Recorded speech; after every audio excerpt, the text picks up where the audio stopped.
Amém, glória a Deus. Vou pedir para você colocar o seu celular no modo avião. Nós vamos estar lendo a palavra aqui. Nós vamos falar um pouquinho mais sobre Estevão, lá no livro de Atos, capítulo 7, a partir do versículo 20. Atos 7, versículo 20. Nós vamos ler do 20 ao 44. Atos 7, do 20 ao 44. A gente fala para desligar o celular porque nós não vamos receber nenhuma ligação de Jesus pelo celular. Nós vamos receber uma ligação direta do Espírito Santo para o nosso coração nessa noite. Amém? Amém. Glória a Deus. Louvado seja o nome do Senhor. E o assunto, né, falando de Estevão, né, que era um servo, né? Nós falamos aqui, nem o Márcio disse, nós somos servos, nós servimos. Então todos nós, independente de cargo ou de situação, isso, aquilo, os cargos na igreja aqui eles são mais para organização. Mas nós temos que entender que todos nós temos que servir com excelência, porque nós não servimos a homens, nós servimos a Deus. Amém, vamos lá. Naquele tempo, nasceu Moisés, que era um menino extraordinário. Por 3 meses ele foi criado na casa de seu pai. Quando foi abandonado, a filha do faraó o tomou e o criou como seu próprio filho. Moisés foi educado em toda a sabedoria dos egípcios e veio a ser poderoso em palavras e obras. Ao completar 40 anos, Moisés decidiu voltar visitar seus irmãos israelitas. Ao ver um deles sendo maltratado por um egípcio, saiu em defesa do oprimido e o vingou, matando o egípcio. Ele pensava que seus irmãos compreenderiam que Deus o estava usando para salvá-los, mas eles não o compreenderam. No dia seguinte, Moisés dirigiu-se a 2 israelitas que estavam brigando e tentou reconciliá-los, dizendo: homens, vocês são irmãos, por que ferem um ao outro? Mas o homem que maltratava o outro empurrou Moisés e disse: quem o nomeou líder e juiz sobre nós? Quer matar-me como matou o egípcio ontem? Ouvindo isso, Moisés fugiu para Midian, onde ficou morando como estrangeiro e teve 2 filhos. Passados 40 anos, apareceu a Moisés um anjo na labareda de uma sarça em chamas no deserto, perto do monte Sinai. Vendo aquilo, ficou atônito e, aproximando-se para observar, ouviu a voz do Senhor: eu sou o Deus dos seus antepassados, o Deus de Abraão, o Deus de Isaque e o Deus de Jacó. Moisés, tremendo de medo, não ousava olhar. Então o Senhor lhe disse: tire as sandálias dos seus pés, porque o lugar em que você está é terra santa. De fato, tenho visto a opressão sobre o meu povo no Egito. Ouvi os seus gemidos e desci para livrá-lo. Venha agora e eu o enviarei de volta ao Egito.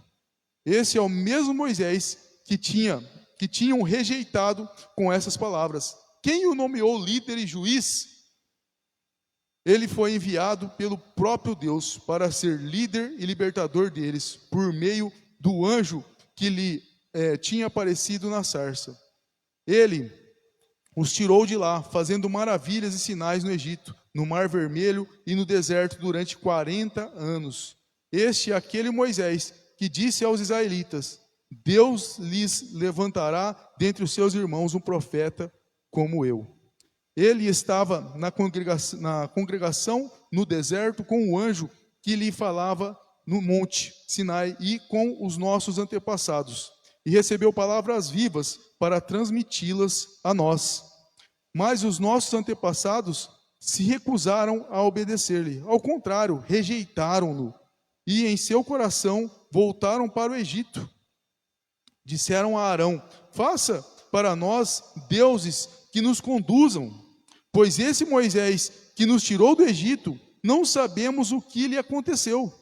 Naquela ocasião, fizeram um ídolo em forma de bezerro, trouxeram-lhe sacrifícios e fizeram uma celebração em honra ao que suas mãos tinham feito. Mas Deus afastou-se deles e os entregou à adoração dos astros, conforme o que foi escrito no livro dos profetas. Foi a mim que vocês apresentaram sacrifícios e ofertas durante 40 anos no deserto, ó nação de Israel. Ao invés disso, levantaram um santuário de Moloque e a estrela do seu Deus Renfã, ídolos que vocês fizeram para adorar. Portanto, eu os enviarei para o exílio, para além da Babilônia. No deserto, nossos antepassados tinham o tabernáculo da aliança, que fora feito segundo a ordem de Deus a Moisés, de acordo com o modelo que ele tinha visto. Vamos orar. Senhor Deus, Pai Todo-Poderoso, cheio de misericórdia e graça, Pai querido e Pai amado, nós te pedimos que o Teu Espírito Santo fale aos nossos corações, às nossas vidas nesta noite, Senhor. Eu aqui, ó Pai, sou apenas um instrumento e também um ouvinte da Tua palavra, daquilo que o Senhor colocou no meu coração para trazer para o Teu povo, Senhor. Fala a cada um dos nossos corações nessa noite e age através do Teu Espírito Santo, conforme a Tua vontade e o Teu querer, transformando-nos e moldando-nos conforme os desígnios do Teu coração, em nome de Jesus. Amém. Pode se sentar todos, glória a Deus. A gente está no capítulo 7 de Atos, né? E aqui a gente encontra Estevão diante do Sinédrio. E o Sinédrio ali era o mais alto tribunal religioso de Israel. Então ele é levado ali e ele está sendo acusado de falar contra a lei, contra Moisés e contra o templo. A lei, Moisés e o templo, que são os 3 pilares da fé judaica. E a gente vai ver aqui como que Estevão se levanta para fazer a sua defesa. E ele faz uma defesa de uma forma não pessoal. Ele não está se defendendo pessoalmente, mas ele usa para se justificar a palavra de Deus, né? Ele não tenta suavizar aquilo que eles estão acusando ele. Ele não fala, não, mas não foi bem assim, eles estão inventando, eles estão mentindo, não. Ele vem e traz a palavra de Deus, ele expõe as escrituras, ele não tenta suavizar o que estão acusando ele, as acusações que fazem contra ele. Ele não tenta de alguma forma justificar ou dizer que aquilo foi algo que foi inventado, ou que é uma mentira, ou que é isso, que é aquilo. Não. Ele vai direto na palavra do Senhor, ele vai direto nas escrituras e ele começa a falar. E ele percorre a história de Israel ali para mostrar um padrão que vai se repetindo e se repetindo e se repetindo através dos séculos.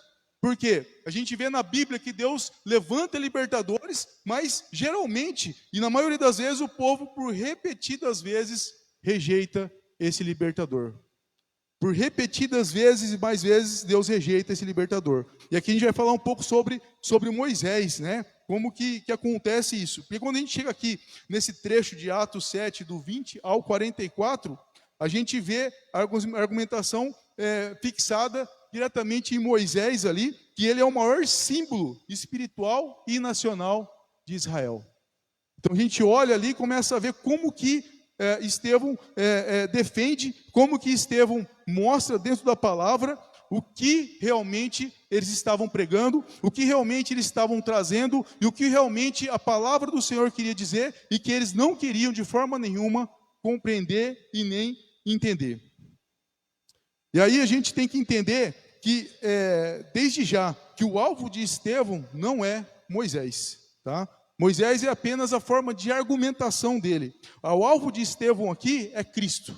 É mostrar para eles como que aquelas acusações deles lá estavam muito infundadas e como eles estavam sendo contrariados por aquilo que eles entendiam que era o correto, que era o certo, ou que eles defendiam de uma forma que era contrário àquilo que a palavra de Deus dizia, ou aquilo que a história deles falava.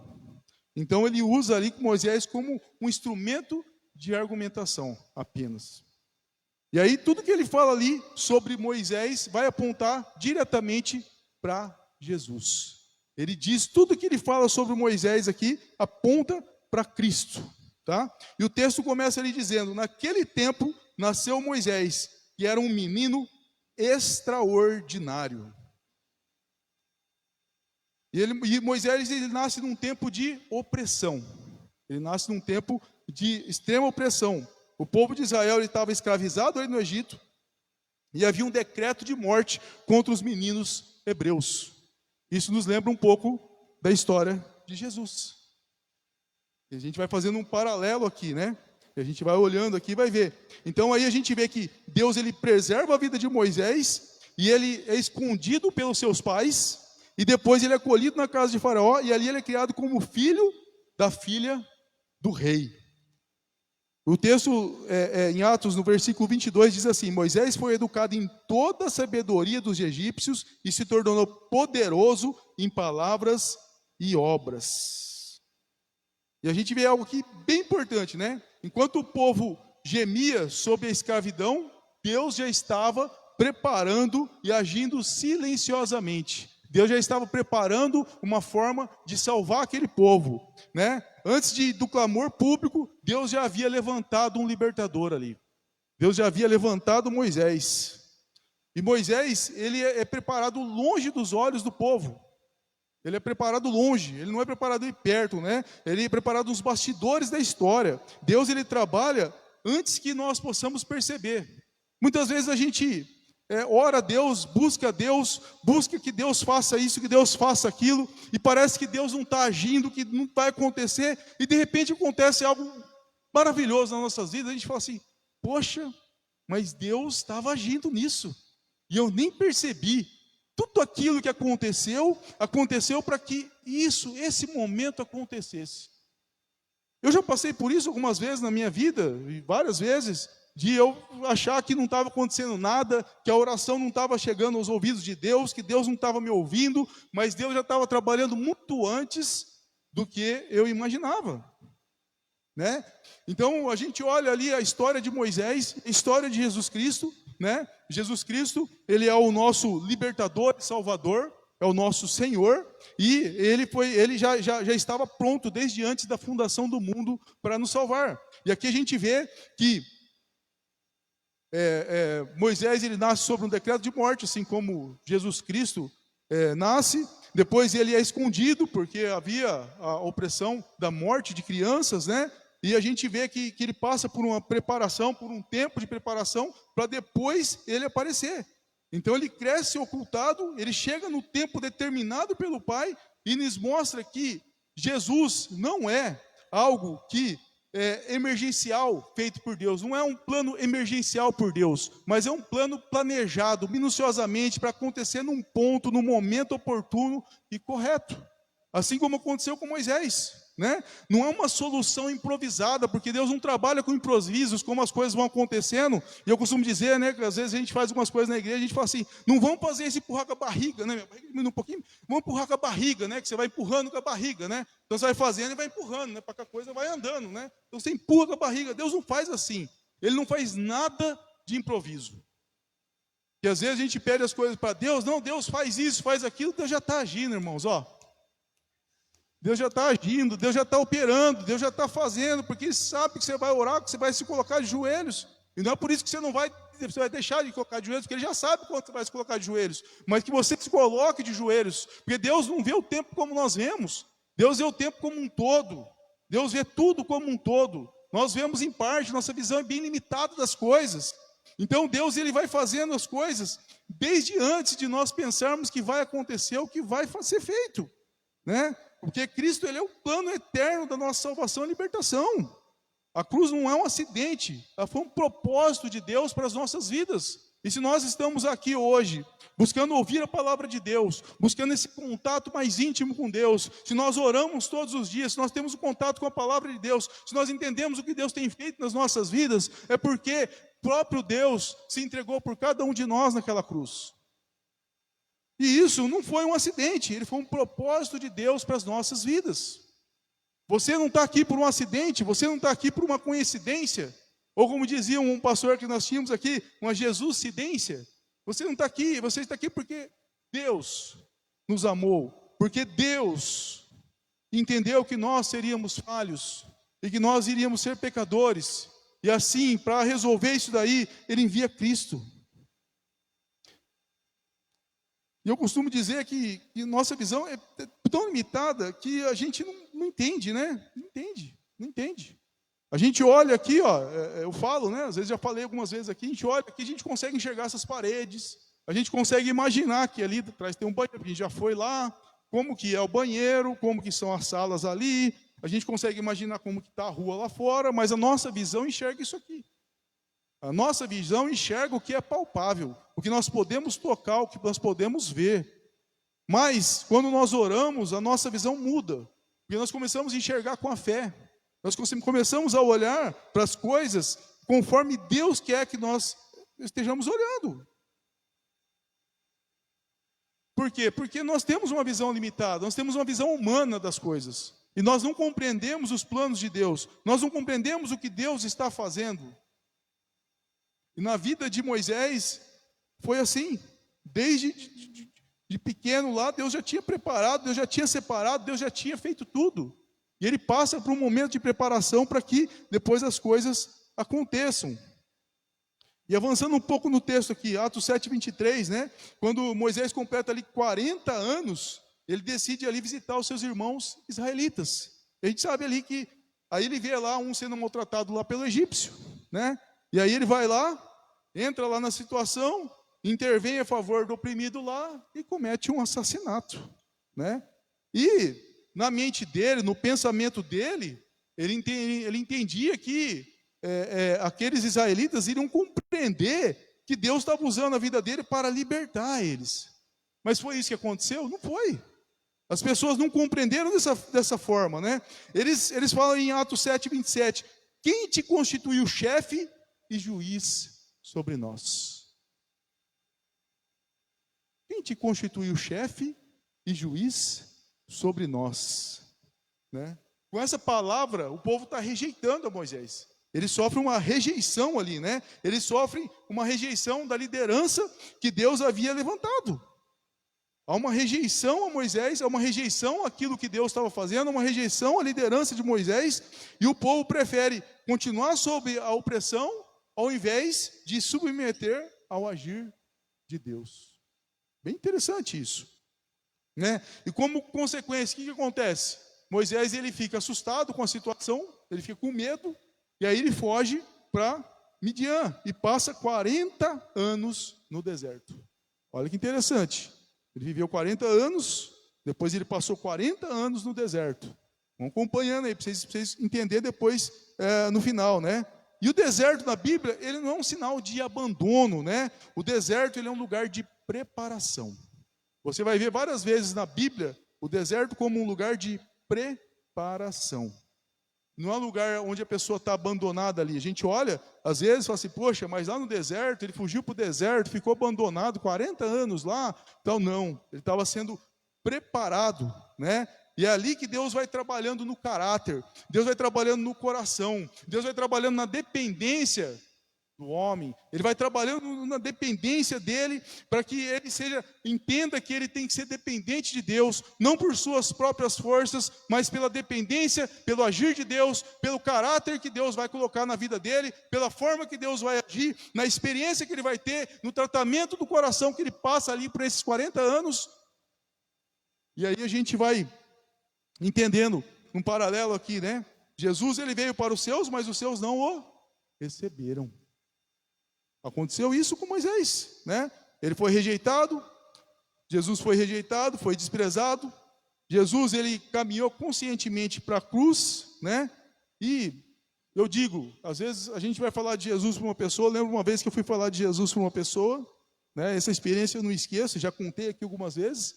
E aí a pessoa no final falou assim, poxa, eu estou bravo com você. Eu falei, por quê? Se você não tivesse vindo falar de Jesus aqui, falar aqui do pecado, falar disso, daquilo, eu não sabia disso. Agora, eu estou preocupado com a minha vida.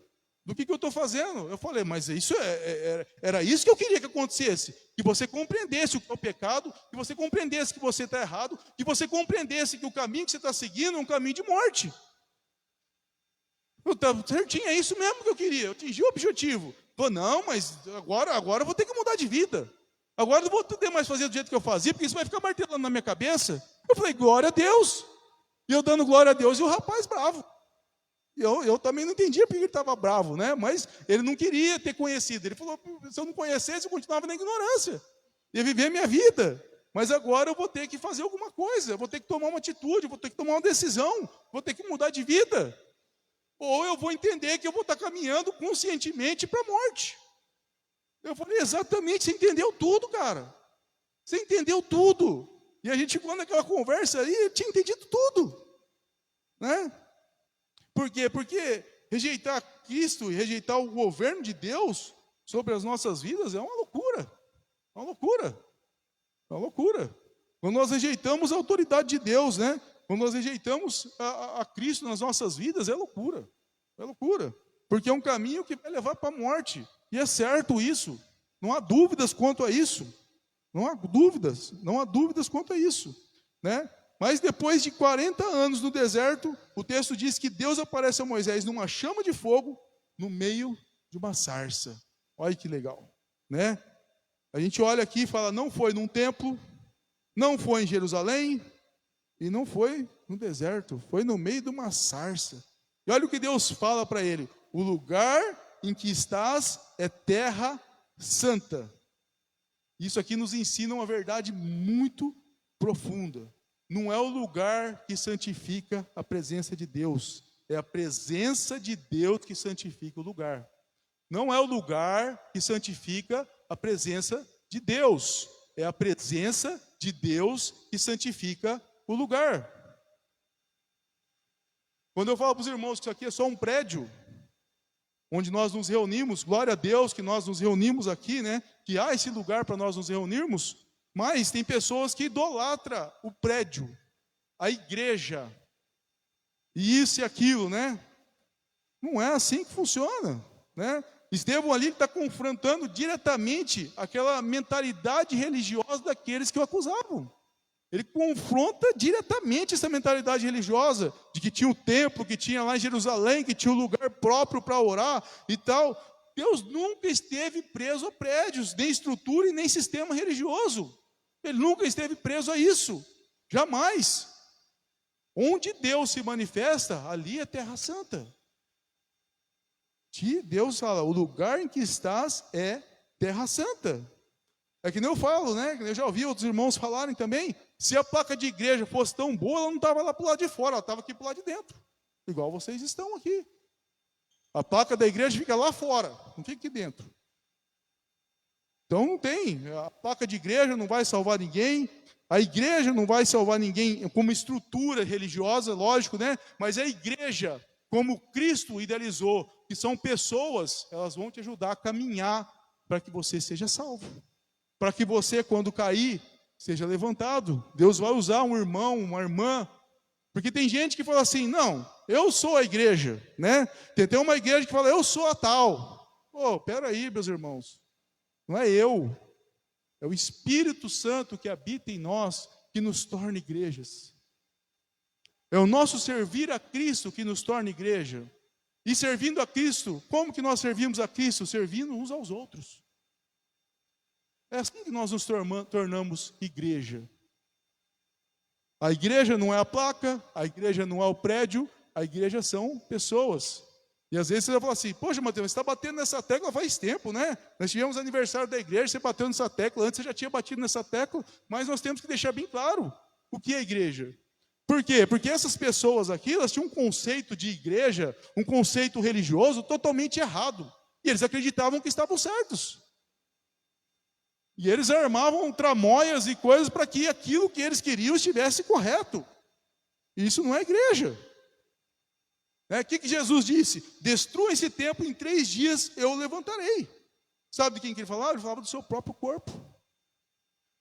E nós fazemos parte do corpo. Nós somos o corpo de Cristo, nós somos a igreja. Amém? Glória a Deus, né? E o texto que ele continua, dizendo que aquele mesmo Moisés que foi rejeitado pelo povo, é o Moisés que Deus envia como libertador, né? Deus vai lá e opera maravilhas e sinais através de Moisés. Moisés, ele conduz aquele povo para fora do Egito. Moisés, ele recebe palavras vivas e se torna o mediador entre Deus e Israel. Mas ele teve que passar 40 anos lá no Egito, no deserto, se preparando, 40 anos no deserto, se preparando para entender, para compreender que não era pela sua própria vontade, pela sua própria força, por uma revolução, uma rebelião de matar pessoas, ou de dar ordens para os seus irmãos, mas era pelo agir de Deus que as coisas aconteceriam. Por quê? Porque a gente olha ali no primeiro momento, ele vai lá e vê um irmão sendo oprimido. O que ele faz? Ele vai lá e mata. Depois ele vê uma briga, ele vai lá e aparta. E aí ele dá ordem. E aí os caras, não, mas quem que é você? Então a gente olha e vê que ele está indo pela sua própria força. A partir do momento que ele entende que é pela força de Deus, se você ler o texto lá de Moisés, você vai ver que ele simplesmente fala que ele não tem nem condição de falar, né? E no primeiro momento lá, ele já chegava falando, matando, e vamos lá, vamos resolver isso aí na força, vamos resolver isso aí no poder, vamos resolver isso aí de outro jeito. E depois ele chega lá na humildade, diferente. É uma diferença muito grande, depois que Deus trata o nosso coração. E a gente vai percebendo isso na nossa vida cristã, que Deus vai tratando, que Deus vai operando, que Deus vai nos libertando, Deus vai trabalhando os pecados que nós cometemos dia após dia, nós vamos entendendo o que é pecado, e a nossa mente vai entendendo cada nível de pecado que nós achamos que há, e que tudo é pecado, e não tem nível de pecado. E pecado é pecado. Porque nós costumamos criar níveis de pecado. Ah, mas contar uma mentirinha não é tão mal quanto matar uma pessoa. Ah, mas fazer isso não é tão ruim quanto fazer aquela outra coisa. E a gente coloca níveis de pecado para justificar que nós continuamos pecando, apesar de Deus nos ensinar para nós não pecarmos e tentarmos evitar isso de toda forma. Voltando ao texto aqui, a gente vê que Deus não mudou os planos porque o povo rejeitou Moisés. Deus confirmou aquilo que ele havia determinado, mas no tempo dele. Não no tempo de Moisés, não no tempo do povo, mas no tempo determinado por Deus. Cristo ele foi rejeitado, Cristo ele foi morto, ele foi crucificado, ele foi morto, foi sepultado, mas ele ressuscitou ao terceiro dia e ele hoje reina. Ele reina nas nossas vidas, né? Moisés, ele mediou ali a lei, mas Cristo é o mediador da nova aliança que nós temos com Deus. Através de Jesus nós temos o acesso direto ao Pai. Você olha ali a história de Moisés ali, eles não tinham acesso ao Pai, eles não tinham, né? E através de Jesus nós temos acesso direto ao Pai, através da graça e da misericórdia. Quem aqui sabe a diferença entre graça e misericórdia? São palavras parecidas, né? Faz tempo que eu não falo isso aqui na pregação, né? Sobre graça e misericórdia. Graça é nós recebermos aquilo que nós não merecemos. E a misericórdia é não recebermos aquilo que nós merecemos. Como assim? Através da graça nós recebemos a salvação, a vida eterna. Através da graça de Cristo, nós não merecemos, mas através da graça de Cristo, nós recebemos. E através da misericórdia de Cristo, nós não recebemos aquilo que nós merecemos, que é a morte. Porque nós somos pecadores, nós somos falhos. Então, através da misericórdia, nós não recebemos o que nós merecemos, que é a morte. E através da graça, nós recebemos o que nós não merecemos, que é a vida eterna, a salvação e todo o amor que Deus tem para nos dar.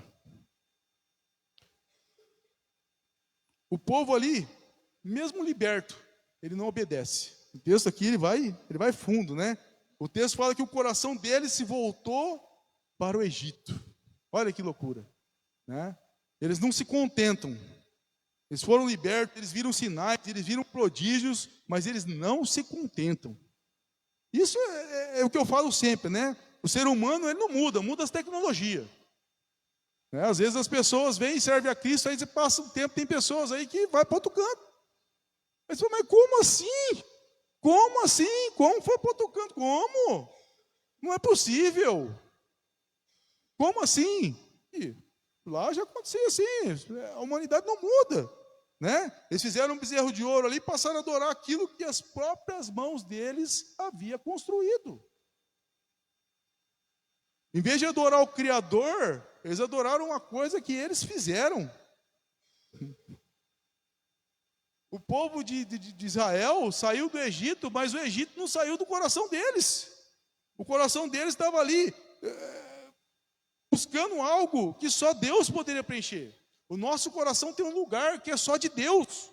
Você pode tentar preencher com 1 milhão de coisas. Você pode tentar preencher com o Facebook. Você pode tentar preencher com alguém que você gosta muito. Você pode tentar preencher com isso, com aquilo, com um bem, com a casa, com um emprego, com ser bem sucedido nos estudos, profissionalmente, seja lá que for, no relacionamento. Mas o lugar que é de Deus só é preenchido por Deus. Vai lá, constrói um bezerro de ouro, não vai resolver nada, não vai preencher. Sempre vai estar faltando alguma coisa. A idolatria, ela nasce da resistência a Deus. Quando nós resistimos a Deus, a gente idolatra outras coisas, né? A gente tem esse espaço aí que é só de Deus. E se a gente tentar resistir a Deus, a gente vai tentar preencher esse espaço com outra coisa. Com outra coisa, qualquer outra coisa, né? Cristo, ele não morreu para nos libertar apenas externamente. Ele morreu para transformar o nosso coração. Ele morreu para transformar as nossas vidas e reinar como Senhor. Qualquer coisa no lugar de Cristo é idolatria. A gente conversava aqui na escola bíblica outro dia, né? Sobre um pouco sobre prioridades. E eu até falei, a gente pegou sobre prioridades. Cristo, ele não é apenas uma prioridade nas nossas vidas, como se nós acordássemos de manhã e oramos a Deus, e aí vivemos as nossas vidas e colocamos todas as outras coisas que nós temos que fazer. Não. Cristo, ele é a prioridade dentro de todas as nossas prioridades. Porque se você colocar Cristo numa lista, você vai falar, Tique, já orei, já conversei com Deus hoje, então estou tranquilo. Eu já fui na igreja essa semana. Essa semana eu fui até demais, eu fui na quarta, eu fui no domingo, eu fui na reunião de oração, eu fui na vigília, aí a pessoa começa a ticar lá, né? Mas não é assim com Cristo. Cristo, ele tem que estar presente em todas as situações. E como assim, Mateus, em todas as situações? Tudo que você vai fazer, você conversa com Deus. Senhor, conduz. Senhor, eu estou indo para lá, direciona. Senhor, eu estou fazendo isso aqui, dá certo, Senhor, coloca as suas mãos aqui. E você vai conversando com Cristo durante o dia, porque Ele está à distância de uma oração de você. E não é fazer uma oração bonita, maravilhoso, esplendidoso, Cristo tremendo, e tem que falar um monte de palavra difícil. Falar com Deus é abrir o coração e falar, Senhor, estou aqui, me ajuda. Estou precisando do Senhor, o Senhor sabe que eu sou pecador, que eu sou falho, me ajuda a me livrar desses pecados, me ajuda a ser diferente, e vai conversando com Cristo. Muitas vezes eu estou dirigindo, estou conversando, às vezes as coisas estão difíceis, eu paro tudo, começo a conversar com Cristo, e as coisas começam a andar diferente. As coisas começam a caminhar de uma forma totalmente diferente. Então Cristo, Ele está e tem um lugar específico no nosso coração. Deus, Ele tem um lugar dele, específico. Não adianta você preencher com qualquer outra coisa, que vai ser coisa passageira. Preenche ali, parece que ficou ótimo. E daqui a pouco você está triste de novo. Daqui a pouco está acontecendo, não, com Cristo não. Cristo, Ele tem um lugarzinho dele lá, e você vai lá, e Ele está sempre ali, a distância de uma oração. A distância de uma oração. E o texto aqui, ele conclui dizendo que os pais tinham o tabernáculo do testemunho no deserto, né? Esse tabernáculo, ele era móvel, ele acompanhava o povo e simbolizava ali a presença de Deus, né? Hoje, essa presença aí, ela se manifesta através de Cristo. Através de Cristo, através do Espírito Santo, né? Nós não seguimos um sistema religioso, não, nós não seguimos uma estrutura religiosa, não é isso. Apesar de você fazer parte de uma igreja batista, aqui a Batista Cristã Missionária, é uma forma de nós nos reunirmos, de nós nos organizarmos, para que a gente possa fazer juntos uma diferença, porque sem organização é bagunça. Então a igreja, ela se organiza, para que faça a obra junto e trabalhe junto. Não é só para nós nos reunirmos aqui de quarta e de domingo, ou de domingo de manhã, ou numa reunião de oração de segunda-feira, não. A igreja, ela se junta para fazer a obra junto. Por quê? Somos um corpo. Cada um tem habilidades e dons específicos que Deus dá. Então a gente não segue um sistema religioso, a gente segue a Jesus. Primeiro como servos, depois aprovados como filhos e co-herdeiros com Ele. É assim que nós servimos. E aí no final do discurso, Estevão, ele deixa claro que Israel rejeitou Moisés, rejeitou os profetas e rejeitou Jesus, o justo. E a pergunta que fica aqui não é apenas uma pergunta retórica, uma pergunta histórica, é uma pergunta pessoal aqui para você, né? Você, através dos seus atos, através da sua atitude, da sua forma de viver, você está rejeitando Jesus ou você está deixando Jesus agir na sua vida? Através da sua forma de viver, através do seu cotidiano, né? Nós falamos disso na semana passada na escola bíblica, hoje eu não consegui vir, que eu saí um pouco mais tarde do penitenciário e dormi um pouco, mas na semana passada a gente falou um pouco sobre isso. Você está rejeitando Jesus, como aqueles rejeitaram por causa do sistema religioso, por causa da religiosidade, ou você está deixando Jesus entrar na sua vida e está aceitando Ele na sua vida? O maior pecado não é quebrar a lei, mas rejeitar aquele a quem a lei apontava. Rejeitar aquele a quem a lei apontava, que é Jesus, né? E só para a gente, já estamos finalizando aqui já, a vida de Moisés ela foi dividida em 3 fases, eu até anotei aqui, né? 40 anos cada. 40 anos ele achava que ele era alguém. Olha que interessante, né? Vivia lá no palácio, tinha a melhor educação, era tudo do melhor, tudo bom, era lá a filha do rei, cuidava dele, é tratado que nem um príncipe, né? O príncipe do Egito. Então ele achava que ele era alguém, 40 anos achando que era o cara, né? E aí ele tenta fazer as coisas por si só, e não dá certo. Ele vai lá, tenta resolver um problema de um israelita lá com um egípcio, e aí ele vai lá e mata um. Depois ele vai resolver um problema de 2 irmãos brigando, ele tenta pôr ordem, e os caras falam, não, mas você vem falar o que aqui, rapaz? Quem que mandou você, né? Então ele tenta resolver por si só, não dá certo. Então 40 anos achando que era alguém. Depois ele passa 40 anos descobrindo que ele não era nada. Olha que legal. 40 anos descobrindo que não era nada, né? Uma vida simples lá no deserto, o anonimato, vem a quebra do orgulho, né? Quebra do eu, e aí começa a dependência total de Deus. Olha que interessante.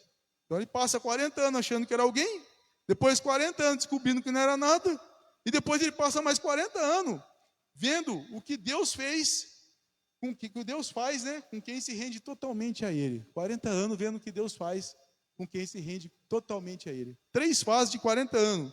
E aí vem a libertação do povo do Egito, a mediação da lei, a condução daquele povo do deserto, a liderança dele marcada por diversos milagres, né? Intercessão, perseverança.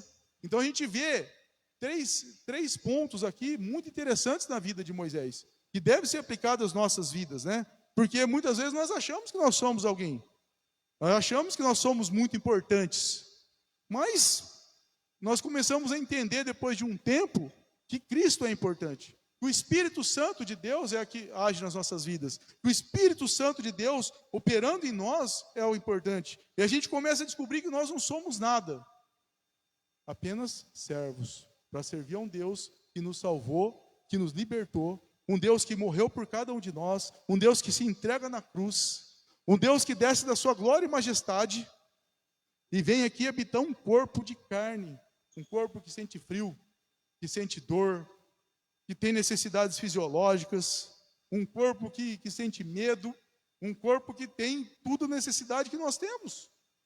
Porque Deus, Ele não veio para ser humano para viver na bonança, Ele veio para sofrer. E Ele sofre a morte, Ele sofre a traição, é um sofrimento psicológico, é um sofrimento espiritual, é um sofrimento de dor na carne, é todo o sofrimento possível Ele passa. Todo o sofrimento possível. Então quando a gente observa isso é constrangedor para nós. E aí muitas vezes a gente não se lembra do que Cristo fez por nós. E a gente fala, não, mas isso é normal na nossa vida. Ah, mas uma mentirinha não vai dar em nada. Lá no penitenciário eles falam assim, não vai dar nada não, vai dar nada não. Tem uma mania do pessoal falar isso, né? O Mário sabe lá, o pessoal fala, vai dar nada não, isso aí não dá nada. E a gente tem essa mania, não dá nada não, vamos continuar, vamos fazer. E a gente esquece que nós estamos tirando o Cristo das nossas vidas para colocar aquilo que nós queremos, não aquilo que Deus quer para nós. E a gente volta a achar que nós somos alguém, mas a gente tem que passar um tempo descobrindo que nós não somos nada, buscando dependência de Deus, entendendo que nós somos dependentes dEle, entendendo que nós precisamos dEle no nosso dia a dia, entendendo que sem Ele nós não somos nada, e nós não passamos de defuntos mortos sem Ele, porque apesar de vivos, nós estaremos mortos sem Ele. Essa é a finalidade. Então nós temos que passar esse tempo, para depois a gente entender e começar a ver o que Deus faz com quem se rende totalmente a Ele. São 3 fases que Moisés passa e que também nós temos que passar. São 3 momentos ali, só que Moisés demora 40 anos em cada fase. E a gente, nos tempos de hoje, uma das maiores mentiras de Satanás que ele tem pregado e as pessoas têm acreditado é que as coisas são tudo para ontem. Mas Deus, ele tem o tempo certo. Não é no tempo que nós queremos, é no tempo dele. Isso exige o quê? Perseverança, paciência, esperança, fé. E por que exige tudo isso? Para que Deus possa trabalhar isso nos nossos corações. Esperar em Deus é deixar o agir de Deus nos nossos corações, deixar o agir de Deus acontecer nas nossas vidas. Porque eu falei, o Satanás ele pega uma mentira que as coisas têm que ser para ontem. Você ora e você já quer que daqui a pouco você saia lá, já está acontecendo. Às vezes acontece, que eu falei, às vezes eu paro, oro e daqui a pouco as coisas estão acontecendo. Mas às vezes eu oro e não acontece naquele momento. Mas passam os dias, as coisas começam a mudar completamente. Aí eu oro e falo, então era assim que o senhor estava fazendo, né? O senhor é feroz mesmo, né? Porque, olha, eu não entendi isso aí de jeito nenhum. Eu não ia entender isso nunca. E às vezes podia passar, às vezes podia até não entender o que o Senhor fez, né? Mas o Senhor vai fazendo, Ele vai agindo. E aí a gente tem que ter perseverança, a gente tem que aprender a esperar. A gente tem que pegar a experiência de Moisés aqui e aplicar isso nas nossas vidas. Que o tempo de Deus, ele é determinado. Nós oramos, nós temos intimidade com Deus, e o que a intimidade com Deus faz? Com que nós possamos entender esse tempo passando. Nós possamos entender o que Deus está tratando nas nossas vidas. Porque a pior coisa que tem para um cristão é não deixar Deus tratar a vida dele. É não deixar Deus tratar algo que Deus tem que curar, Deus tem que transformar, Deus tem que moldar. Porque às vezes a gente é muito cheio do nosso eu, cheio da nossa vontade, cheio do nosso querer, cheio do que a gente quer, cheio do que a gente acha, muito achismo, muito pensamento de que é assim, é assado, muito pensamento de que, eu já vi, eu já sei como é que vai acontecer isso, eu já sei disso, eu já sei daquilo, nós não sabemos de nada. Entrega na mão de Deus e Ele vai fazer. É assim que funciona. Nós não sabemos de nada. Nós cristãos, nós nos entregamos nas mãos de Deus e deixamos Ele agir. E vamos caminhando, tentando fazer as coisas e buscando que Ele nos direcione. Aí quando nós tentamos fazer as coisas dentro da direção de Deus, elas vão acontecer. Porque aí Deus está no negócio, Deus está à frente, Deus está agindo. Mas não no seu tempo, não no meu tempo, não no nosso tempo, mas no tempo de Deus. Se coloque de pé, vamos orar. Chama o ministério de louvor aqui à frente. Glória a Deus, aleluias. Feche teus olhos. Vamos orar. Senhor, Pai querido, Pai amado, maravilhoso Deus, Deus que nos constrange pela sua entrega, pelo teu amor, ó Deus. Nós não somos merecedores de nada, Senhor, mas o Senhor, ó Pai, pelo teu amor, pela tua graça, pela tua misericórdia, ó Deus, nos alcança, nos ama, nos mostra cada dia que o Senhor é um Deus de amor, um Deus que pode todas as coisas, ó Deus. Nós muitas vezes não entendemos o teu agir, não compreendemos o que o Senhor quer, tentamos fazer as coisas pelas nossas próprias forças, mas o que o Senhor quer fazer é conforme o teu tempo determinado, conforme o agir do teu Espírito Santo. para que a honra e a glória seja dada a Ti, para que nós possamos entender o que é dependência de Ti, Senhor. Que nossos corações, ó Deus, possam ser transformados de forma tal que nós possamos entender o que é ser dependente de Ti, Senhor. Nós queremos ser dependentes de Ti, Senhor. Essa é a oração desta noite, dependência de Ti, Senhor.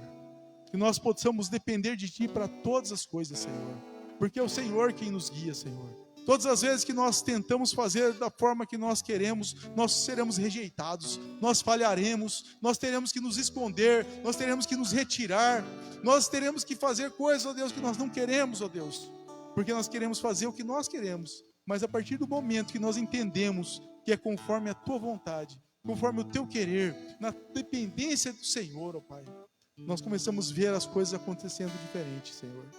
Muito obrigado, ó Deus. Que o Senhor continue agindo nas nossas vidas, que o Senhor continue agindo nos nossos corações, que o Senhor continue operando em nome de Jesus. Louvado seja o Teu nome. Amém.